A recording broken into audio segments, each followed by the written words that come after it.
Happy New Year, gorgeous. Welcome to the first Flamingo Up episode of 2025. This is the podcast where we help women and everyone rise, reclaim their voice, and take charge of their life and career. I'm Ali, founder of Empower Herd, where we empower individuals across the globe to overcome workplace challenges, whether it's a toxic work environment, covert bullying, or professional burnout, through coaching, community, and connection. As we step into the new year, I am thrilled to share that the Reclaim Your Voice coaching program is on the horizon. This transformative program is designed to help you rebuild confidence, set boundaries, and thrive in any workplace. Stay tuned for more details later in the episode. Let's start by acknowledging something important. When you have been hurt at work, whether it's from covert bullying, exclusion, or outright harassment, it can feel like your entire world has been turned upside down. I know because I have been there. It's not just about the job you've lost or the trust that's been broken. It's about the emotional scars that linger long after. Today, we're going to start unpacking how we can move forward together. Kicking off 2025, we're diving into the first step of healing with an inspiring episode focused on moving forward after workplace hurt. I am joined by the incredible Sue Chandler, a behavioural change specialist, certified advanced and tapping practitioner and wellness coach. Sue is the creator of Change Your Mind, Change Your Body, a unique process that emphasizes her passionate belief that even though you may be overwhelmed, exhausted, and convinced that you are a complete failure, you are not broken. You are successfully producing an undesirable outcome. Even though her process is built primarily upon the science-based emotional freedom technique, also known as tapping, she knows that tapping alone may not produce the desired outcomes. As a highly trained and expert tapping practitioner, her clients benefit from her tapping sessions, but they find the real magic happens when her clients apply the 3 pillars that are included in her proprietary process. With a long history of codependency, yo-yo dieting, and extensive knowledge of the 12-step program and expert tapping practitioner training, she is uniquely positioned to help her clients find the root causes of their own battle with codependency so they can set boundaries, navigate toxic relationships, and become emotionally resilient and empowered, regardless of the surrounding circumstances. I am so pleased to have Sue here. Welcome to Flamingo Up. Hello. Thank you for having me. I'm so excited to be here. Happy New Year to you, gorgeous. Happy New Year back at ya. So today, Sue, you're going to guide us through an empowering tapping session, practical tools to help you release past workplace pain and embrace healing. Whether you're recovering from covert bullying, high stress environments, or feeling undervalued, this episode is here to help you start the new year with strength, hope, and clarity. Let's flamingo up, gorgeous. It is time to rise. Sue, can you start by sharing why healing from workplace hurt can be so challenging and why it's important to address both the emotional and physical aspects of recovery?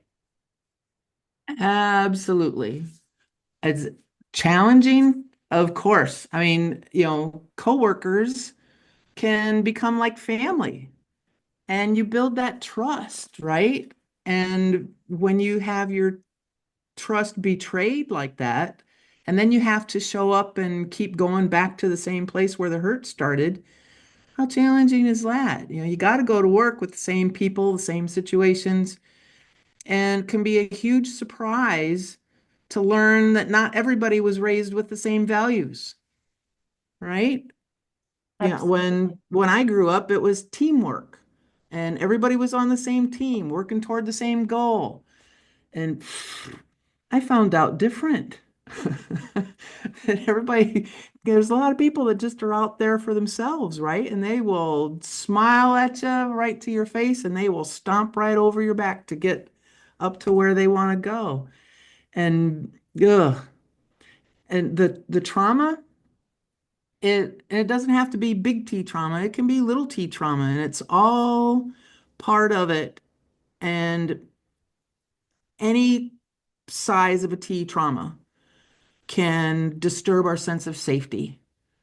So it's difficult to perform well when we're always on high alert. And that's not even counting the financial pressure just to put up with it, right? You might lose your job, it's, all kinds of challenges. So don't beat yourself up for feeling so overwhelmed because, like, no wonder. Absolutely. And there are different levels of trauma. I'm glad that you brought that out. Now, for our listeners who may not be familiar, like I wasn't until I met you, can you explain emotional freedom techniques, EFT, or what we know as tapping, and how it works to release the emotional trauma? Sure. What tapping is, um, think think acupressure as opposed to acupuncture, Mm-hmm. right? We use the same meridian system as the acupuncture people do. There's a we our bodies have a set of meridians, and meridians are the electrical pathways that connect your mind to the organs in your body. And where the mind goes, the body follows. And I can prove it. So if you just take a deep breath in, close your eyes, and think about something probably at the workplace that just irritated the snot out of you this last week or so. And notice what's going on in your body when you think about that. Do you notice your teeth clench? Your shoulders are tightening, your whole body tightens up, right? You can feel it. Notice what's going on in your body when you're thinking about that. Okay, open your eyes, wiggle your butt, shake it off a little bit. Quack, quack, quack. Quack, quack. Take another deep breath. Close your eyes. Now, think about something just so nice and pleasant. And notice what's going on in your body now. Notice how relaxed you're feeling.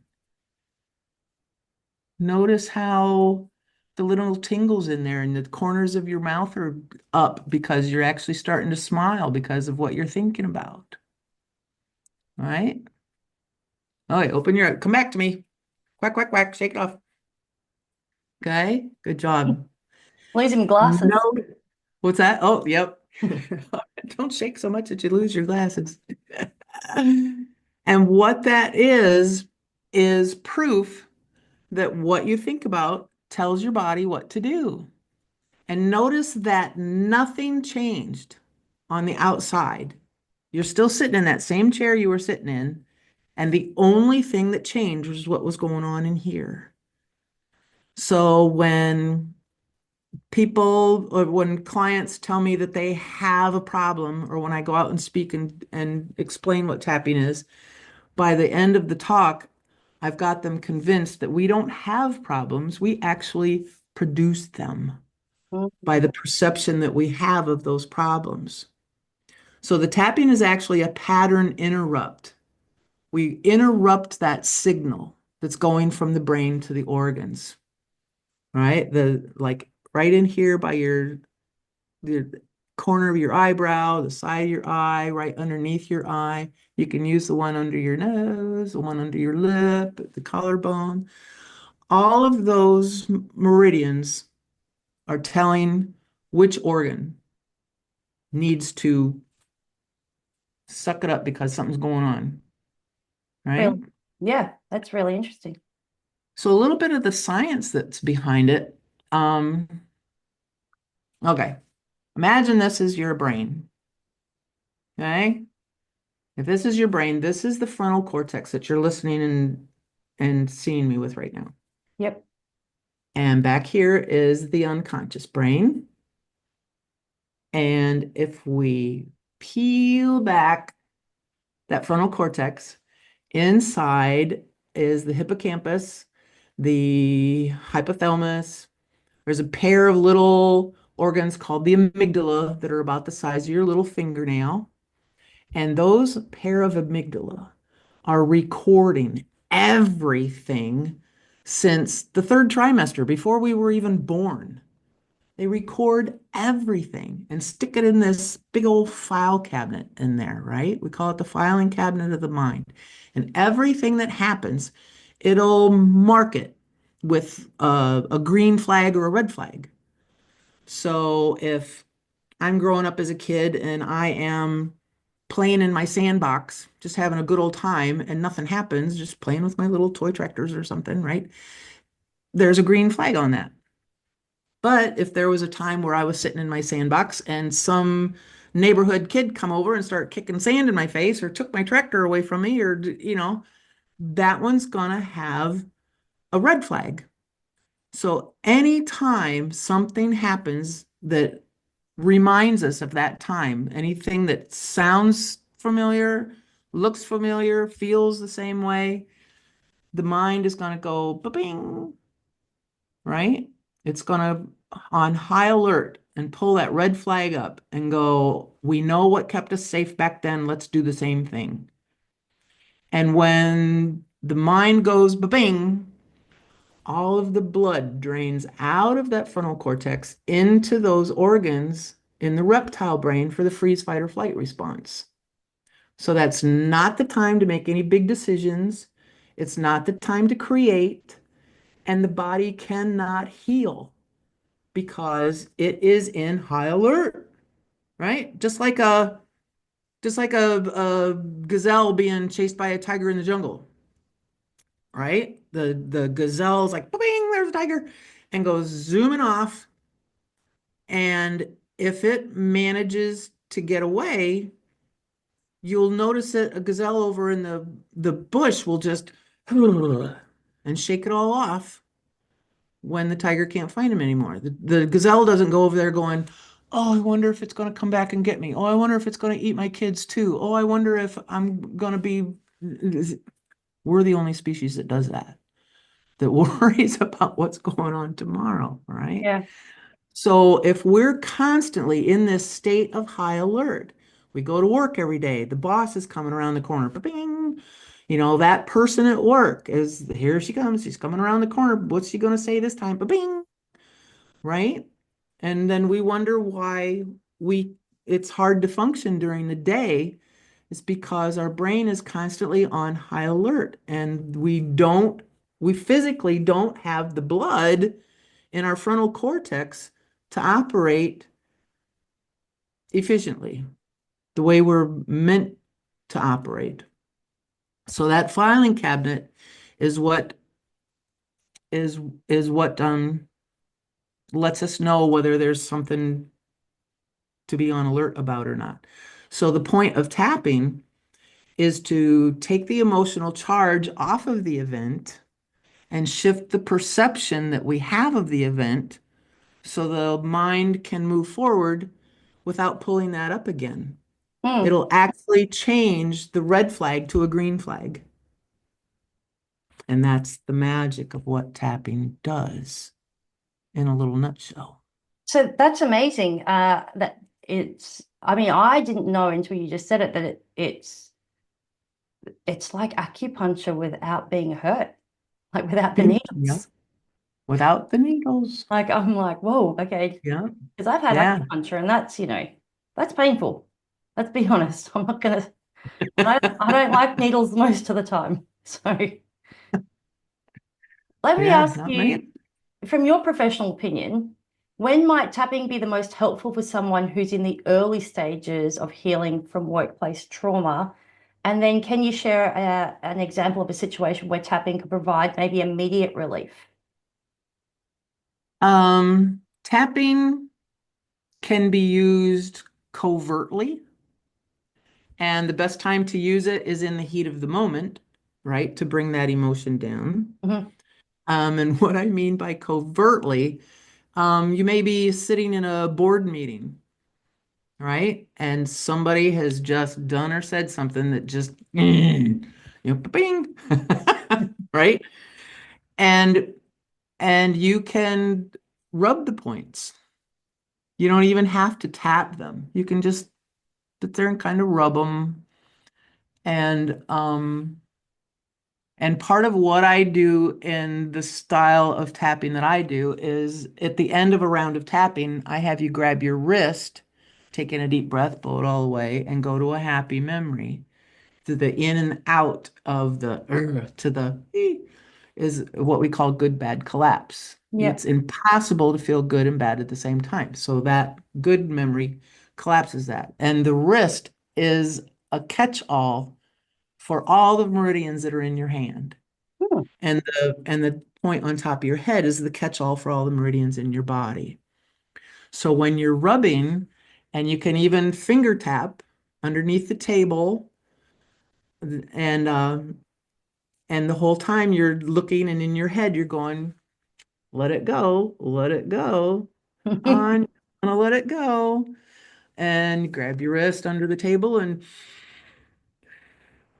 they have no idea that you're tapping. That's So it's really, yeah. Sorry.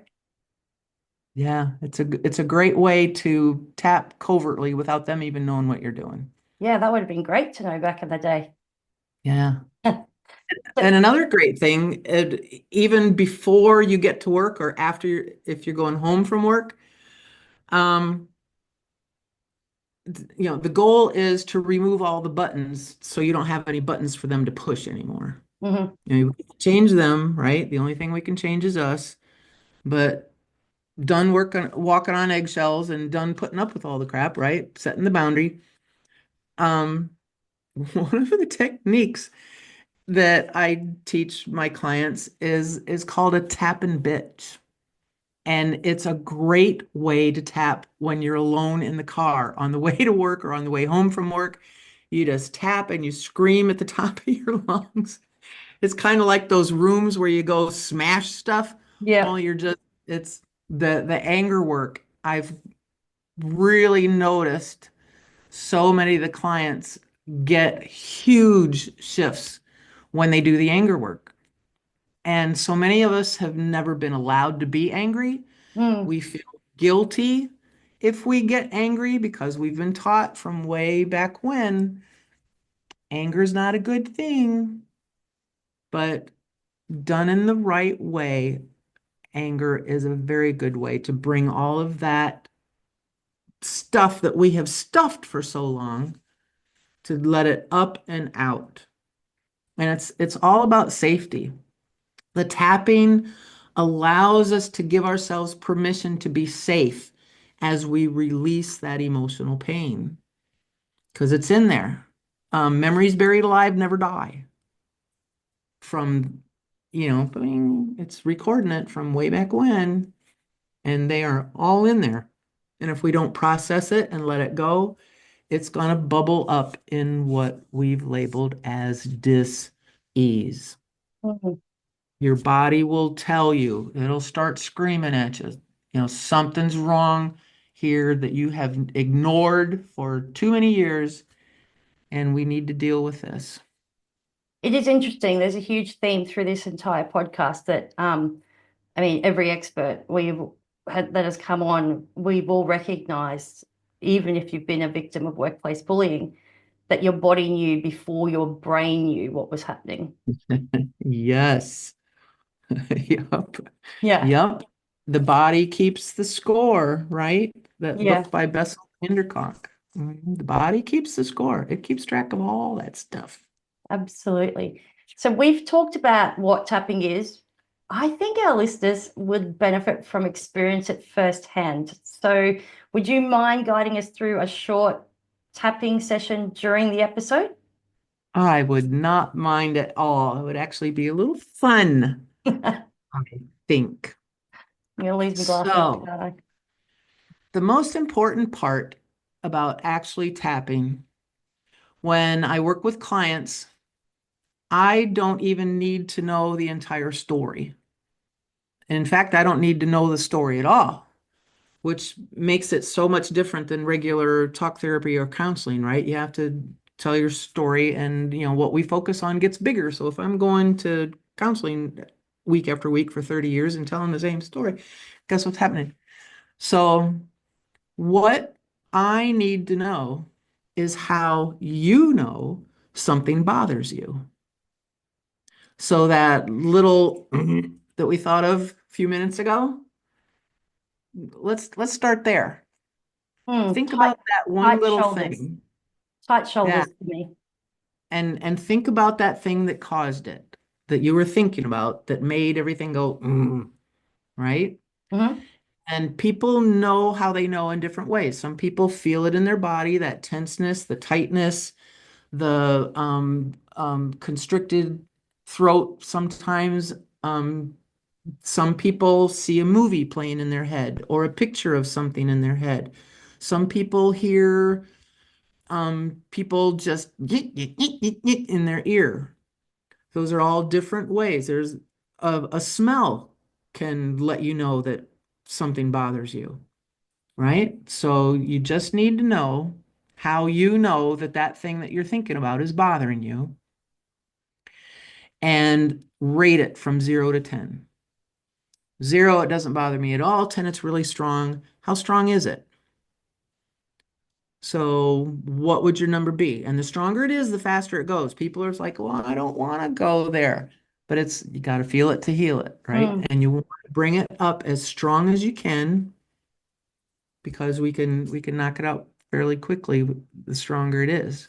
So whatever that thing was, um, besides that tightness that you told me about, how else do you know that it bothers you? Uh, well, I had to go back a few years because it doesn't really bother me anymore. I had to pick from the past. Like, That's okay. I had to pick something that I'm like, probably tight throat and shallow breathing. Perfect. Good job. Okay, so when you're thinking about that and you're getting the tightness and the shallow breathing and how strong is it? If you gave it a number from 0 to 10, how much does it bother you? How strong is it? Oh, do you want me to answer for back then or now? Because now it's probably around 4, but back then would have been off the charts 10. So if you had to make it any stronger, how would you do it? Can Mm. you still make it a 10? To be honest, I don't know. Let's give it a whirl. Okay. And that will gauge whether you've actually let it go or not. If it's still a 4, there's still something there, right? But if you can bring it back and still make it a 10, it's like whatever brought it down before is just sitting there simmering, Yeah. right? So the goal is to totally get rid of it. So if you had to make it a 10, could you do it? I'll give it my best try. Okay. So try that and notice how you're doing it. Are you still hearing some words? Are you seeing a movie? And let me know if it goes up over a 4.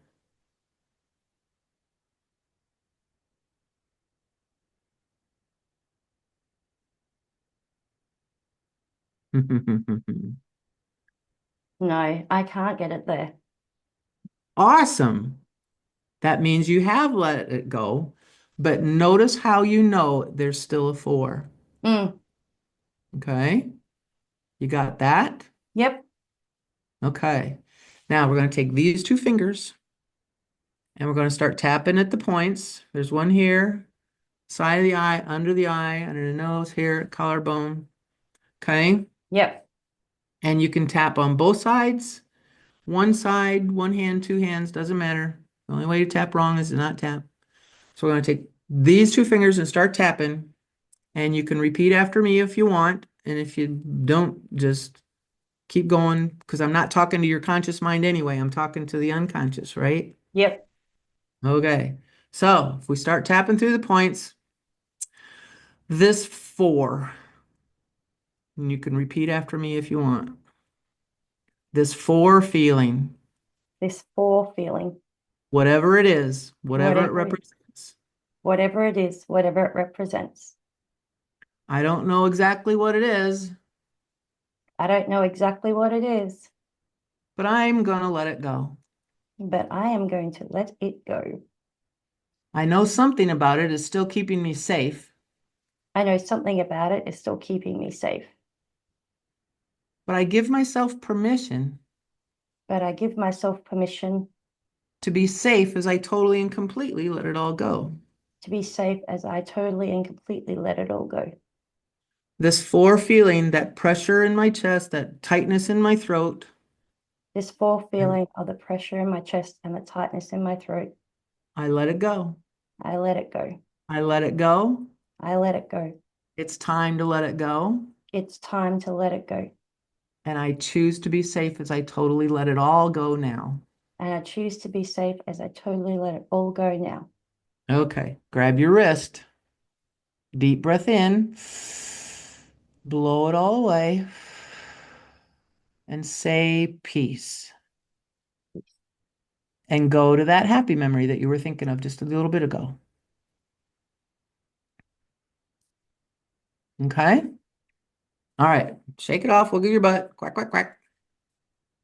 Losing glasses. And notice what's changed Karma. already. Yeah, just sense of peace. Yeah. It's like it's okay. Hmm. So if you had to pick a number, what would it be now? 2. Wow. Okay, keep your eyes open this time. Move your eyes back and forth a little bit. Keep tapping through the points. This two, whatever it is, whatever it represents, this two feeling, I don't even know what it is, but I'm going to let it go. I'm going to let it go. I let it go. I just want to let it go. And I think it's time to let it go. So I might as well just let it go. And I give myself permission to love me in a whole new, better way as I totally and completely let it all go now. Grab your wrist. Deep breath in. Blow it all away.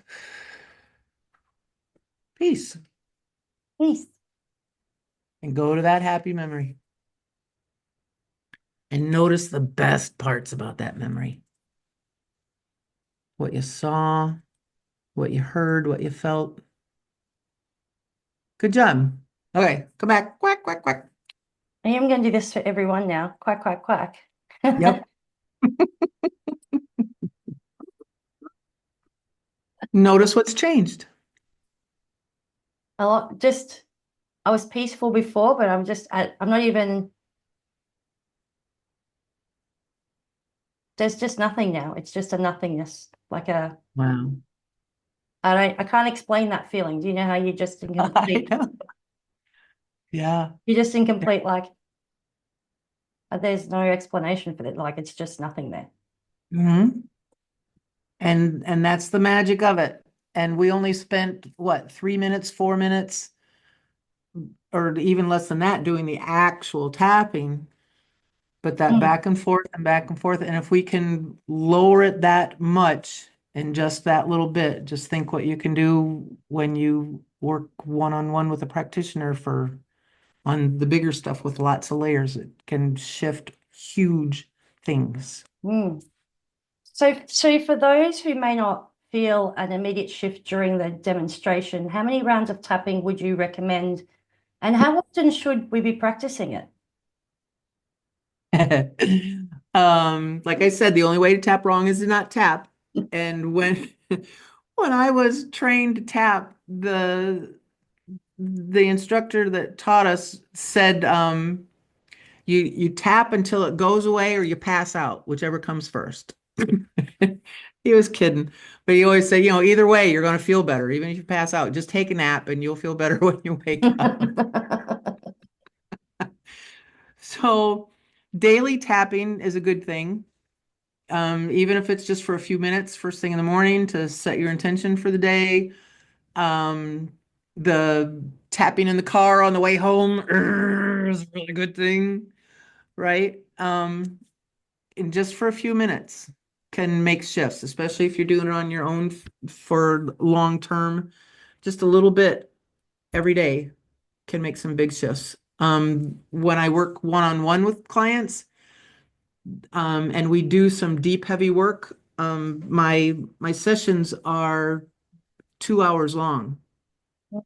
And we make some real huge shifts. And what we're doing is unhooking the old neural pathways and rewiring new ones. And when we do that, a good deep session can physically drain you for a little while because the work that's going on back here is the equivalent of a strenuous 8-hour physical workout. So I always tell them to take it easy for a day or two. You might not want to tap for a couple of days. Let it settle in, let the dust settle, plenty of water, plenty of rest, and maybe not tap for a couple, 3 days, and then start back in on the lighter daily tapping later. That's really interesting. What are some Mhm. of the most common emotions or blockages people realize when they start tapping, especially after experiencing workplace bullying? Oh, yeah. It's usually the stress, the anxiety, fear, guilt, shame, grief, loss, um, food cravings can, they've got to go to the sugar, right? And Mm, the not feeling worthy, not deserving, I'm not enough, the people pleasing, can't say no, can't set boundaries. All of that is, and it works real well on traumas, probably 90, a good 95% of my clients have all had some kind of sexual trauma. mm. And it works real well to go back and clean that up. And the biggest thing is to allow that inner child to give her a voice to where she's seen, heard, and validated. And that body keeps the score book I told you about a little bit ago, Bessel van der Kolk. He says in that book that until that inner child is seen, heard, and validated, the same issue is going to keep coming back up over and over and over again. So what we do is go back and give that little one a voice. And the style of tapping that I use incorporates NLP, hypnosis, a little EMDR, along with the tapping. And that anger work is just really important for that inner child to be seen, heard, and validated. The present moment awareness. I'm safe right now. I'm safe right now. I'm safe right now. That was Yeah. then. This is now. So if someone feels like they've made progress, but they suddenly find themselves overwhelmed by memories of workplace hurt, what advice would you give them to help get them back on track? Yeah. First thing I would tell them would be good job. Good job. Because if you've made that much progress and you're noticing some more things start to come up, it's not because you've done anything wrong. It's because another layer is coming up to be healed. So don't beat yourself up, whatever you do. It's like, oh, I didn't do it right, or I knew it wouldn't work. I'm such a failure. It's like, no, you've done it. It's not uncommon to feel like a total relapse, but just know that when it starts coming up again, that it's just information. It's letting you know that there's that another layer that needs to be healed. Remember that you are successfully producing. I have to do a lot of things correctly in order to be 150 pounds overweight. I have to do a lot of things right. I have to do a lot of things correctly in order to be so depressed that I can't get up out of bed for weeks at a time. Mm, I have to do a lot of things correctly to be so timid that I can't stand up for myself. I have to do a lot of things correctly in order to do that. And the programming, we're successfully producing the undesirable outcome based on the programming that we hold in our unconscious. We were taught when we were way back when how to respond, how to act, told that it's not safe to be visible, it's not safe to be heard, it's you have to be off in a corner. And if you stand up for yourself, like off with your head, right? So just know that there's layers there. And relapse, I'm not sure there is any such thing in my book. I think you're right. It's peeling back layers of an onion, right? So you never relapse to where you started because you've gained knowledge through the way. So you're only Yeah. taking one step back, but Yes. you've gained knowledge with Yes. 5 steps you took forward. So you're never Yeah. going back. You're never actually fully going back to the beginning. You're only going back one step. It feels like it a lot of times, and we want to convince ourselves that that's what we've done, but it's just not true. It's the lie that we want to believe, right? Because that's what we've always told. You're worthless. You'll never get it right. You'll never. It's like, Mm, shut that stuff off. absolutely. Because knowledge is power, and you didn't have that knowledge before you started. Now you've got that knowledge. Exactly. So you are further Yeah. along the journey than you're giving yourself credit for. Right. And we all stumble and fall. Right. One of the things that just popped in my head right now is like you talking about how you can use it in the workplace immediately. One of the techniques that I use sometimes with my clients is, if they're a little kid and mom or dad just kept telling them how worthless they were, or if you're at work and the boss is constantly berating you, just like mom and dad did, think about what your favorite cartoon voice is. And while they're standing there in front of you, imagine them saying what they're saying in that favorite cartoon voice, like Mm. Elmer Fudd or Scooby-Doo or Bugs Bunny. And, they're just yelling and screaming at you, and you're just standing there smiling because all you can hear is Elmer Fudd in your head. And it's like, can you take them seriously anymore? It's like, you know, they can be right and you can be happy. It's one of my mantras. It's like, I don't have to argue with you. I will allow you to be right. You can be right, and I will be happy. Absolutely. I do have a question about the because if you are in a workplace, rubbing your head or something like I actually wanted to bring it up before, it's just popped back into my head. A lot of men actually do this rubbing of you know, of their beards, right? So it's a Yeah, form of tapping just by them rubbing their beards. For it a actually. for a female who obviously can't sit there, rub her face, makeup Mhm. and whatever, the finger tapping. How do you, is it just tap your fingers together? Yeah, right on the edge of the nail beds, Mm. right? You can take your thumb Ah, and tap on each one of yeah. those So on the nail beds. side, not on the front, on the Yeah, side of your finger. on the side of the nail bed. People can't probably see that because I'm a bit silly and I can't figure out how to put my hand. I look like a duck right Yep. now. Quack quack. Here's a Yeah. quack quack. Uh-huh. Yep. So you can, it's a way to self-soothe. Hmm. Just and you can say you don't even have to say anything. It's like, just do the tapping. When You you are can tapping, say at home before you go to work, is there stuff that you should be saying to yourself, or you just tap and just releasing the emotions? acknowledge what you're feeling. I am so angry right now. Hmm. I am so ashamed right now. I feel so guilty right now. Acknowledge the feeling that you are having instead of stuffing it away. And, I don't know what this means. I don't know what it represents. I just know that this is how I feel and it's okay. And I'm going to choose to let it go. I know it's keeping me safe somehow. There's something about it that is keeping me safe and doesn't want me to let this go. But that was then. This is now. I don't need this anymore to be safe. And you choose to let it go.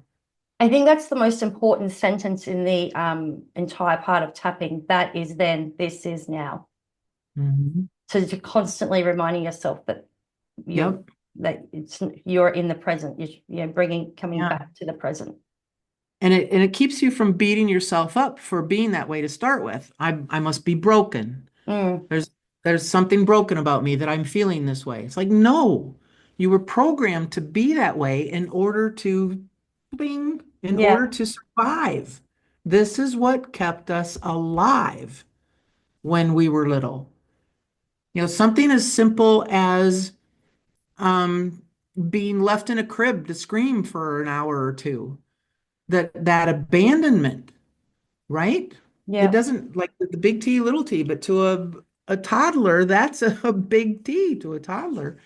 So when somebody turns around and walks out on you, and it reminds you of that abandonment, and it's like, why in the world am I freaking out right now? All they're doing is walking out the room. Why? But it's that bing, it's going to that file cabinet and it's looking for that red flag. This is what kept us alive back then. We Mm. had to freak out to get anybody's attention to bring them back in so we would get fed and watered and whatever. So until we go back and take that emotional charge and give that little toddler the voice, say, you left me alone. What were you thinking? Right? And then it'll take that red flag off and put a green one on it to where if somebody walks out the room, it won't freak you out anymore.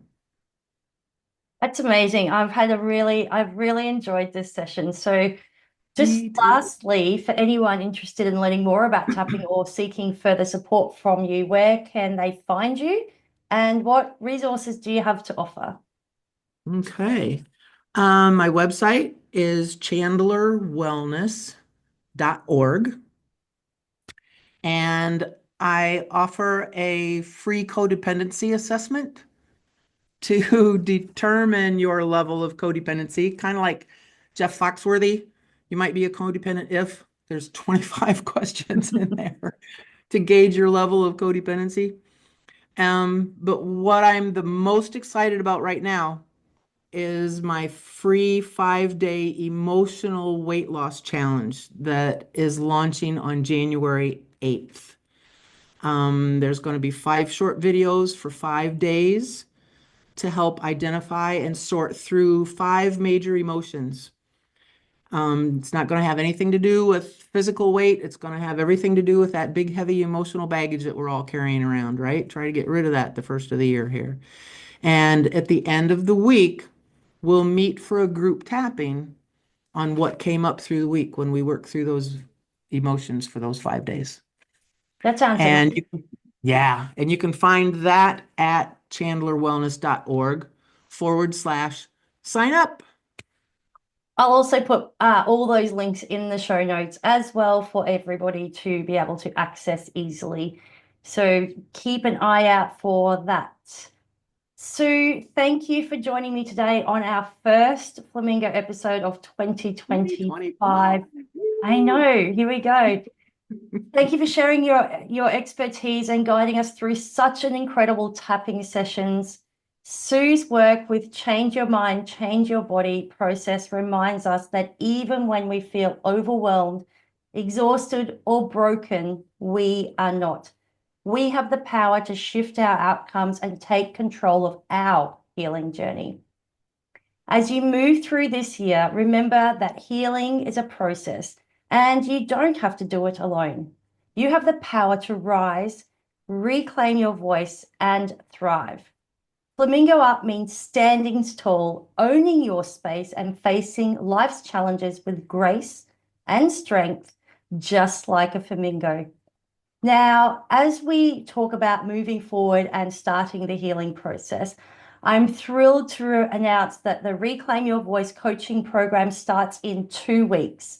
This is a 12-session, 24-week journey, and it's designed specifically for women who have experienced covert workplace bullying and are ready to take back their confidence, rebuild their voices, and step into their full power.